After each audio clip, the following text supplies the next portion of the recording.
तो यहाँ पर देखो आपके पास कॉस्ट प्राइस है, फॉर्मूला आपने लिखा परसेंटेज ऑफ प्रॉफिट। क्या फॉर्मूला था?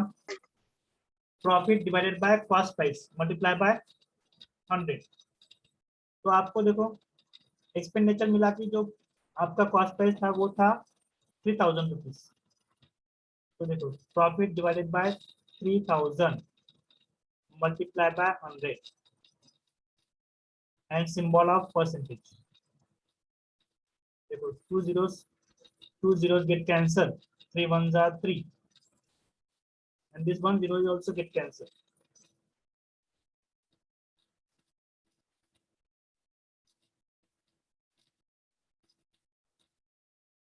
यहाँ पर देखो वैल्यूज क्या आ रही है आपके पास, जस्ट बेटा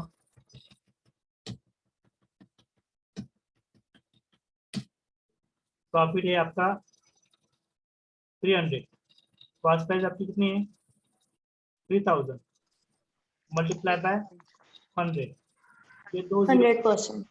दो zero get cancel, 31 are 30, 30 10 are 300, 300. तो कितना हुआ 10% का प्रॉफिट हुआ। कितना प्रॉफिट हुआ? Yes. 10%. 10% प्रॉफिट हुआ। तो आपकी जो क्वेश्चन है ना ये सेम इसी टाइप के यहाँ पर इस चैप्टर में, profit percent and loss percent. Loss percent भी निकालना होगा आपको, तो वहां पर आपको जो भी कॉस्ट प्राइस होती है ना, जिस प्राइस में सेलर जो होता है वो परचेस करता है ना, तो परचेस प्राइस में आपको एक्सपेंडिचर क्या करना पड़ता है, ऐड करना पड़ता है। उसको बोलते हैं एक्सपेंसेस। जो प्राइस आप उसके ऊपर रिपेयरिंग के लिए खर्चा करते हो या जो भी आप खर्चा करते हो ना एक्स्ट्रा मनी, तो वो होता है ओवरहेड एक्सपेंसेस। तो वो आपको कॉस्ट प्राइस में ऐड करना पड़ता है, तो आपको वो कॉस्ट प्राइस कंसीडर करना पड़ता है। आया समझ में? Excuse me, sir. हाँ बोलो। सर अगर प्रॉफिट परसेंटेज दिया है और अमाउंट निकालनी है तो निकाल सकते हैं ना, सेम फॉर्मूला यूज करो ना। प्रॉफिट का परसेंटेज देखो यहाँ पर, प्रॉफिट गिवन नहीं है ना, कॉस्ट प्राइस गिवन है। देखो यही एग्जांपल कंसीडर करेंगे हम। सपोज इस एग्जांपल में आपके पास गिवन है 10% का प्रॉफिट आपके पास गिवन है, बराबर। प्रॉफिट आपके पास गिवन नहीं है, पर आपको आपके पास कॉस्ट प्राइस है, वो कॉस्ट प्राइस है 3000 रुपीज, और आपका ये फॉर्मूला हो गया। तो देखो प्रॉफिट ये क्या हो जाएगा, 10 multiply by 3000 divided by 100 is equal to profit P। This two zeros get cancelled, 30 multiply by 10, ये हो गया 300। आपको प्रॉफिट कितना मिला? 300. सेम ही फॉर्मूला, यही फॉर्मूला यूज होगा। Yes. यहाँ पर देखो Yes, sir. एक चीज क्लियर है कि आपके पास दो चीजें, मतलब दो थिंग्स आपके पास होंगी, कोई भी दो थिंग्स, जैसे कि प्रॉफिट होगा या फिर कॉस्ट प्राइस होगा, या फिर परसेंटेज होगा और कॉस्ट प्राइस होगा। अदरवाइज प्रॉफिट होगा और प्रॉफिट का परसेंटेज होगा। मतलब अगर आपके पास ये दोनों क्वांटिटीज गिवन होंगी, profit and profit percentage, then you can find cost price. आपके पास अगर प्रॉफिट तो प्रॉफिट का परसेंटेज गिवन होगा, तो आप क्या फाइंड आउट कर सकते हो, कॉस्ट प्राइस। आया समझ में? Yes, sir. हाँ।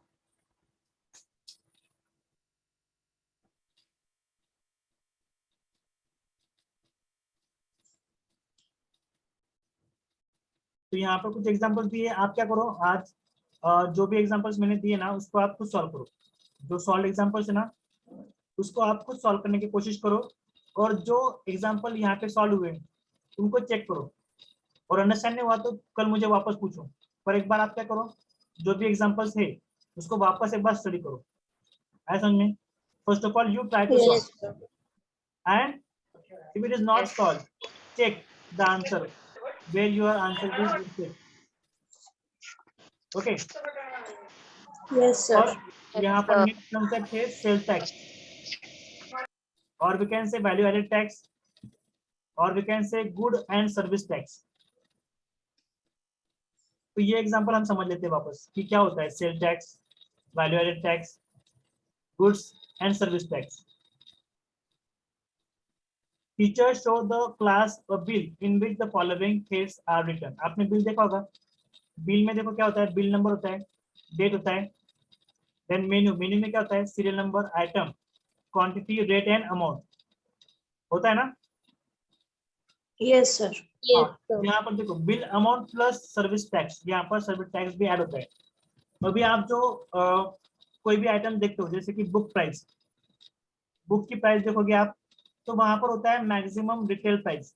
तो उस मैक्सिमम रिटेल प्राइस में ऑलरेडी टैक्स उसमें ऐड होता है, आया समझ में? Yes, sir. में ऑलरेडी टैक्स ऐड होता है। तो ये सेल टैक्स होता क्या है? Sale tax is charge by government on the sale of an item. तो ये जो सेल टैक्स होता है वो आइटम के ऊपर चार्ज करती है गवर्नमेंट, है ना, क्योंकि गवर्नमेंट को क्या चाहिए, रेवेन्यू चाहिए, है ना, गवर्नमेंट को क्या चाहिए, revenue. Yes, sir. It is collected by the shopkeeper from the customer and given to the government. तो शॉपकीपर क्या करता है, शॉपकीपर उसकी परचेस प्राइस में आइटम सेल नहीं करता है, वो क्या करता है, उसका प्रॉफिट प्लस गवर्नमेंट टैक्स, ये दोनों को ऐड करने के बाद में जो भी मैक्सिमम प्राइस होती है उसे बोलते हैं मैक्सिमम रिटेल प्राइस। क्या बोलते हैं उसको? Maximum retail price. प्राइस। उसमें क्या क्या इंक्लूड होता है, उसमें उसका प्रॉफिट, मतलब उसकी परचेस प्राइस प्लस उसका प्रॉफिट, उसको कितना प्रॉफिट चाहिए, plus sale tax, plus sale tax. तो जो भी न्यू वैल्यू मिलती है उसको बोलते हैं वैल्यू एडेड टैक्स। आया समझ में? Yes, ये sir. सब ऐड करने के बाद में जो न्यू प्राइस बनती है ना उसको बोलते हैं value added tax. Tax. This is therefore always on selling price. वो किसके ऊपर होता है, सेलिंग प्राइस के ऊपर होता है। is added to the value of the bill, and there is another type of tax which is included the price known as value added tax. तो अभी जो आपकी बुक के ऊपर प्राइस होती है वो मैक्सिमम रिटेल प्राइस, मतलब वो वैट प्राइस होती है ना, उसमें ऑलरेडी जो टैक्स होता है वो उसमें एडेड होता है, इसके ऊपर आप बुक सेल नहीं कर सकते हो। बिफोर क्या होता था, कुछ सालों पहले आपको चार्ज अलग अलग करने पड़ते थे, मतलब जो भी प्राइस होती थी वहां पर लिखा होता है रिटेल प्राइस, मतलब रिटेल प्राइस, उसके ऊपर और टैक्स ऐड होता था, और उसके बाद में मतलब वो टैक्स पे करना पड़ता था कस्टमर को। अभी शॉपकीपर क्या करता है, ऑलरेडी उसके ऊपर चार्ज किया होता है, मतलब हर एक गुड्स के ऊपर कितना टैक्स लगेगा ये गवर्नमेंट पहले ही फिक्स कर देती है। वो टैक्स उस वैल्यू में ऑलरेडी ऐड होता है, इसलिए उसका नाम होता है मैक्सिमम रिटेल प्राइस। है समझ में?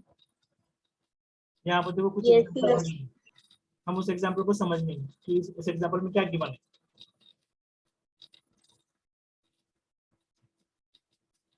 देखो यहाँ पर एक एग्जांपल दिया है, finding sale tax. The cost of a pair of roller skates, roller skates दिया है यहाँ पर देखो, एट अ शॉप वाज ₹450। कितने के हैं वो? 450। The sale tax charge was 5%। Find the bill amount. तो आपको उसकी क्या करना है, बिल अमाउंट फाइंड आउट करना है। क्या करना है आपको? Bill amount. है समझ में? अभी ये जो कॉस्ट प्राइस है ना, ये कॉस्ट प्राइस है शॉपकीपर की, उसने टैक्स उसमें ऐड किया नहीं है, ठीक है। वो क्या करेगा, उसके ऊपर ₹5 का टैक्स ऐड करेगा, मतलब ₹100 अगर होगा प्राइस तो उसके ऊपर ₹5 बराबर है। तो यहाँ पर देखो 450 के ऊपर 5%, मतलब 5 डिवाइडेड बाय 100 मल्टीप्लाई बाय 450, तो उसका टैक्स कितना हुआ? 22.50 rupees. ये हो गया उसका टैक्स अमाउंट। तो वो क्या करेगा, कॉस्ट प्राइस में सेल टैक्स ऐड करेगा, कॉस्ट प्राइस में सेल टैक्स ऐड करेगा, तो उसको मिलेगा बिल अमाउंट। क्या मिलेगा उसको? Bill amount. Bill amount bill amount निकालने के लिए आपको कॉस्ट प्राइस के ऊपर सेल टैक्स ऐड करना पड़ता है ना, तब आपका बिल अमाउंट होता है। समझ में? ये कंसेप्ट समझ में आया या नहीं आया? यस अगर कुछ डाउट होंगे तो अभी पूछो मुझे, Yes. कुछ भी समझ में नहीं आया तो पूछो मुझे। सिंपल सी चीज है, देखो आप मार्केट में कुछ भी चीज परचेज करने जाते हो मार्केट में, तो आपको टैक्स देना पड़ता है, पर अभी आपको वो समझ में नहीं आता है, क्योंकि अभी जो टैक्स होते हैं ना वो वैल्यू एडेड होता है। जैसे कि अभी जीएसटी सिस्टम है ना, पहले था वैल्यू एडेड टैक्स, तो आपको उसी प्राइस में मिलता है, आपको बिल अमाउंट पता होती है, पर एक्चुअली कितना टैक्स होता है वो आपको बिल के ऊपर लिखा होता है। जो बिल आप देखोगे उसके ऊपर लिखा होता है कि कितना परसेंट टैक्स आपको वहां पर अप्लाई किया हुआ है। जैसे कि ये बिल है, देखो 5% सेल टैक्स वहां पे लिखा है, तो बिल अमाउंट आपको डाउन साइड में मिलता है, यहाँ पर मिलता है आपको, है ना। जो आइटम की प्राइस होगी वो प्राइस प्लस 5% उसके ऊपर टैक्स, और यहाँ पर वो प्लस होकर यहाँ पर जो अमाउंट आएगी वो आपकी होगी बिल अमाउंट। आया समझ में? यहाँ पर देखो Yes, sir. और एक एग्जांपल दिया है वैल्यू एडेड टैक्स का।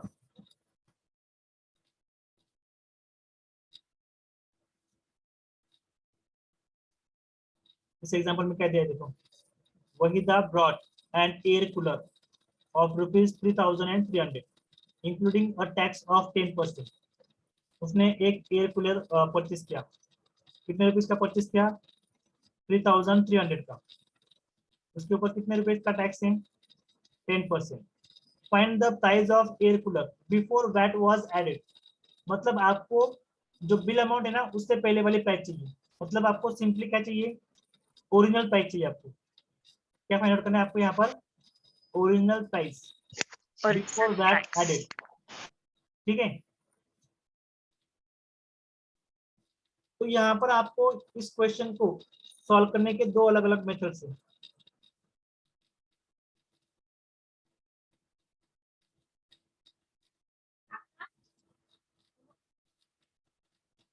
यहाँ पर इसको सॉल्व करने के दो अलग अलग मेथड है।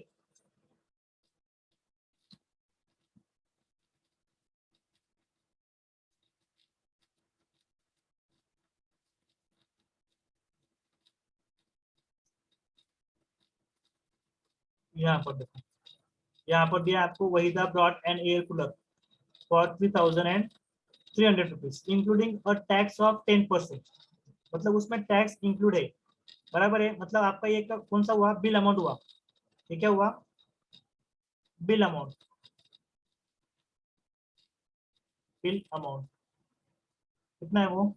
3,300। इसके ऊपर 10% का टैक्स उसमें ऐड है, ठीक है। तो यहाँ पर हम इसको ऐसा कंसिडर करेंगे, 10% of original price, 10% of original price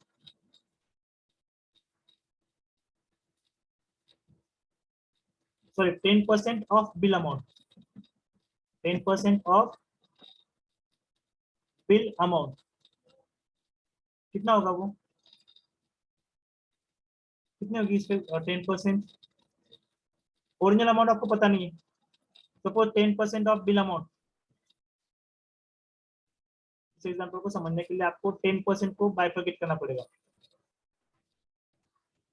10% of x, मतलब अगर आपका 100 रुपीज होगा, 100 के ऊपर आपको 10 रुपीज, मतलब आपका जो बिल अमाउंट होगा ये आपकी ओरिजिनल प्राइस अगर होगी तो आपका बिल अमाउंट क्या होगा फिर? 110।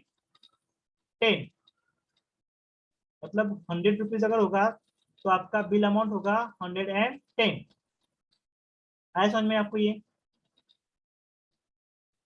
यहाँ पर आपको यूनिटरी मेथड से सॉल्व करना है। जो गिवन है ना यहाँ पर यूनिटरी मेथड, जो परसेंटेज गिवन है ना, परसेंटेज आपको गिवन है 10%। 10% मतलब क्या हुआ कि अगर आपकी ओरिजिनल प्राइस 100 रुपीज है तो आपको कितना टैक्स देना पड़ेगा? 10 रुपीज। तो यहाँ पर देखो ओरिजिनल प्राइस प्लस टैक्स, तो आपका बिल अमाउंट क्या हो जाएगा? 110। 110 rupees. बराबर। ये आपको अभी क्लियर हो गया, ये दो चीजें आपकी क्लियर हो गई।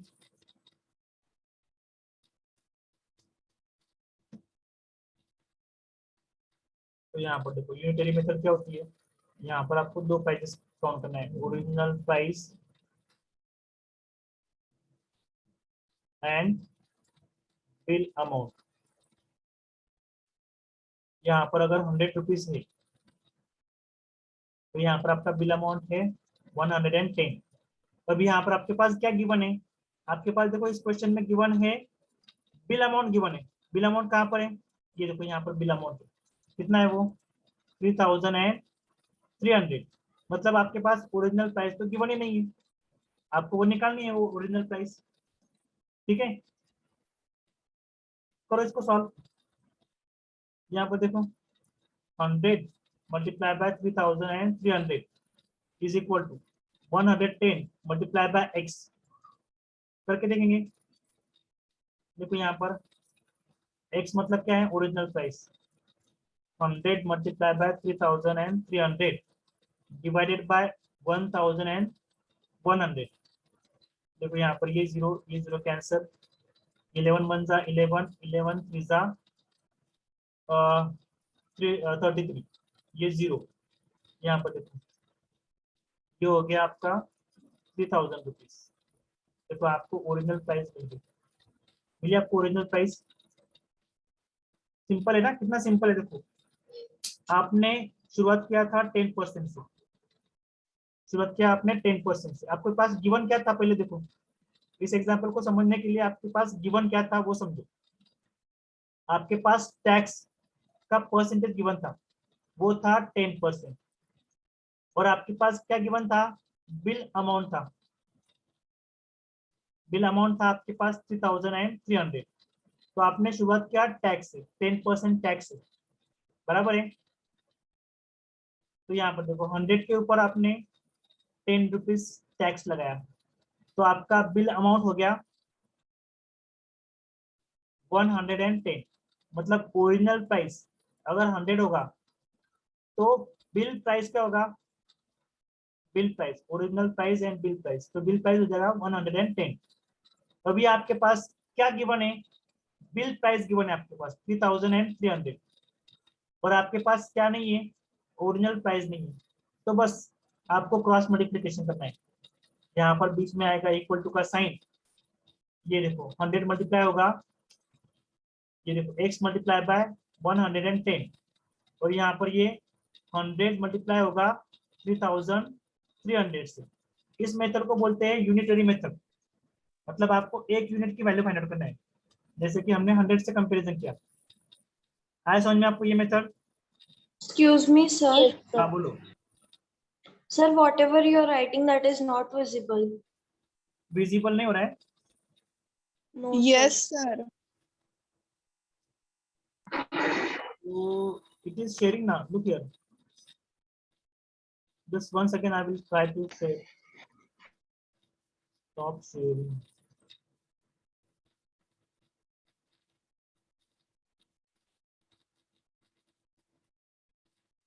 तो पहले बोलना चाहिए था ना, दिख नहीं रहा है, ऐसा कुछ प्रॉब्लम होगा तो।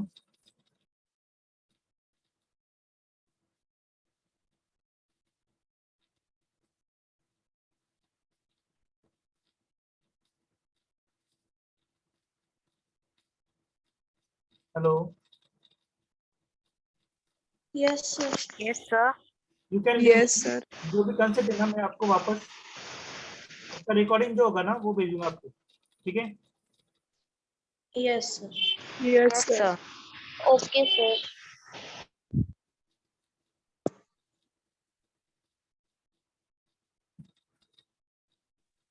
Excuse me, sir.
तो देखो एरो सारा है, इसलिए थोड़ा सा प्रॉब्लम हो गया। आपको उस मेथड में क्या प्रॉब्लम था बताओ, किसका डाउट था?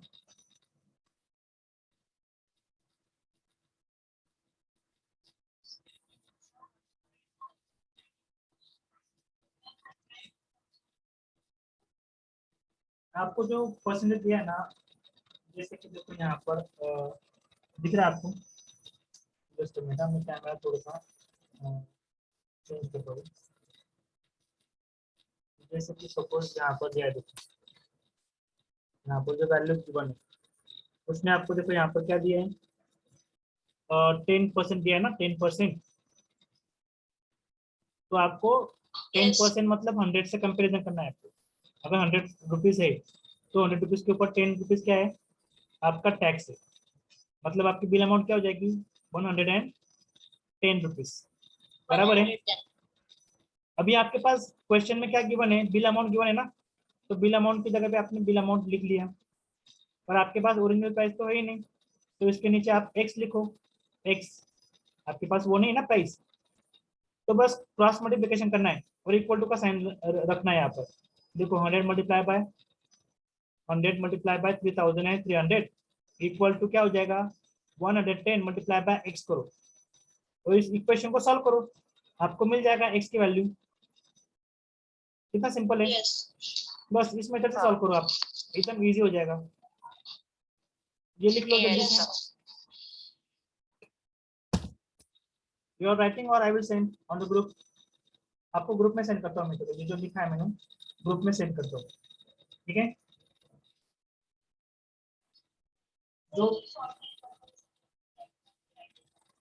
हाँ, आपको नोटबुक में लिखना है वो,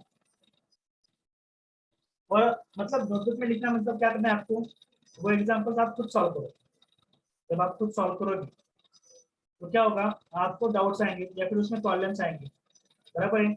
आपकी मेथड और वहाँ पे जो मेथड की बनी उसमें क्या डिफरेंस है वो समझने की कोशिश करो, या फिर मैंने जो पढ़ाया आपको उस मेथड से आपका आंसर और वहाँ पर जो आंसर है सॉल्व एग्जाम्पल में वो आंसर अगर इक्वल होगा तो आपकी मेथड राइट है।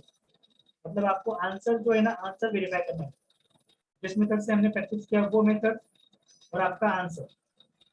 वहाँ पे कुछ अलग दूसरी मेथड होगा तो वो ट्राई मत करो, पर जो हमने बेसिक मेथड्स पढ़ी है उस मेथड को अप्लाई करके आपका आंसर अगर सेम आता होगा तो क्या होगा, आपका आंसर करेक्ट है। आया समझ में? हाँ बस ये चैप्टर सबसे सिंपल है एक्चुअली, सबसे सिंपल चैप्टर यही है। पर इस चैप्टर में हम क्या होता है, थोड़ा क्वेश्चन घुमा के देते हैं, सिंपल वे में क्वेश्चन देते नहीं है। तो आपको पहले तो क्या करना है, इस क्वेश्चन में गिवन थिंग्स लिखना है, जो भी गिवन थिंग्स ना वो आपको लिखना है। लिखने के बाद में आपको वो सिंप्लीफाई हो जाता है, मतलब आपको करना क्या है, समझ में? ठीक है, प्रैक्टिस करो, जो लिखा है ना उसमें जैसे प्रैक्टिस करो, सभी एग्जाम्पल प्रैक्टिस करो। कुछ प्रॉब्लम रहा तो कल मैं डिस्कस करूंगा कौन से एग्जाम्पल सॉल्व करने हैं आपको, सॉल्व एग्जाम्पल्स और एक्सरसाइज के एग्जाम्पल्स। जो नेक्स्ट एक्सरसाइज है ना, क्या है वो एक्सरसाइज 8.2, एक्सरसाइज 8.2, उसके सभी एग्जाम्पल्स आपको वापस एक बार ट्राई करने हैं। और वो सॉल्व करते वक्त अगर आपको कुछ प्रॉब्लम आता होगा तो वो मुझे कल बताओ। तो आपके पास देखो टाइमिंग जो है ना, वो अभी से लेकर कल 3:30 तक आपके पास टाइम है, 3:30 या फिर 4 o'clock। अगर 4 o'clock का हमने स्टार्ट किया तो आपके पास इतना टाइम है, तो आपका जो टाइम है ना वो यूटिलाइज करो। स्कूल में कुछ टाइम मिलेगा आपको, उस टाइम पे भी आप एग्जाम्पल सॉल्व करो, या फिर अगर आपको डाउट आ रहा है तो आप इन बिटवीन जब मैं फ्री रहूंगा स्कूल में तभी आपने वो डाउट पूछा तो भी आपका वो डाउट तब क्लियर कर देगा, ऐसा नहीं। और आपको कंटिन्यूअसली आपके जो डाउट्स है उसके ऊपर वर्क करना है, और बाकी कोई एग्जांपल्स नहीं, कहाँ पर प्रॉब्लम आ रही है आपको?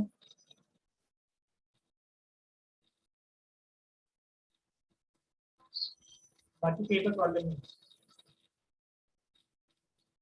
ठीक है, जो भी होगा आप लिख कर रखो, वो डाउट्स और क्लियर करो, ठीक है। ओवरऑल ओवरऑल आपको सब सिलेबस आने वाला है। आपको पता है ना मेथड कैसे होती है? जो आपको फर्स्ट टर्म है, फर्स्ट टर्म का 20%, और अब जो है सेकंड टर्म का उसका 80%। पैटर्न वही होता है 80-20, ठीक है।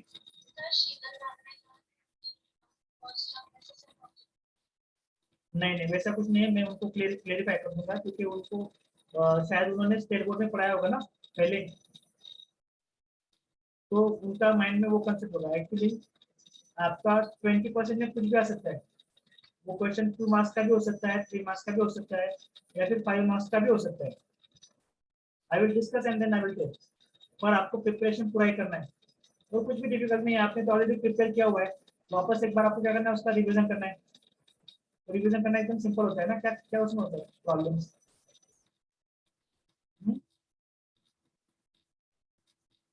ठीक है, सो शैल आई एंड मीटिंग?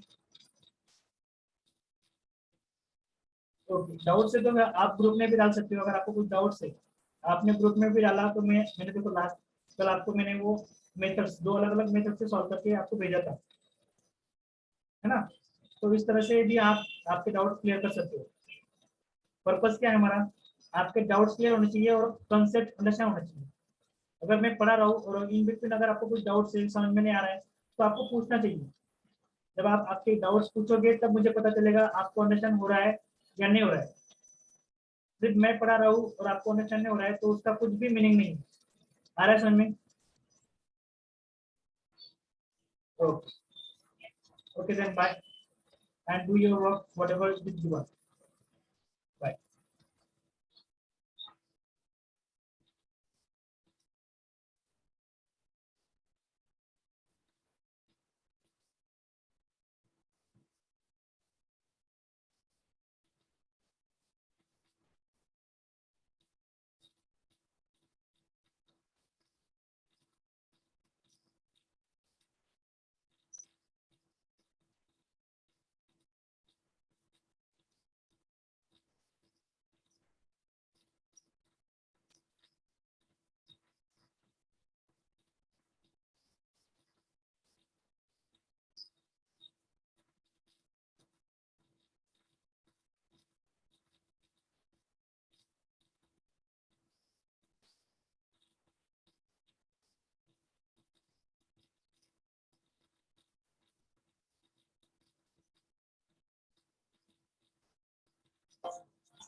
हेलो। हाँ,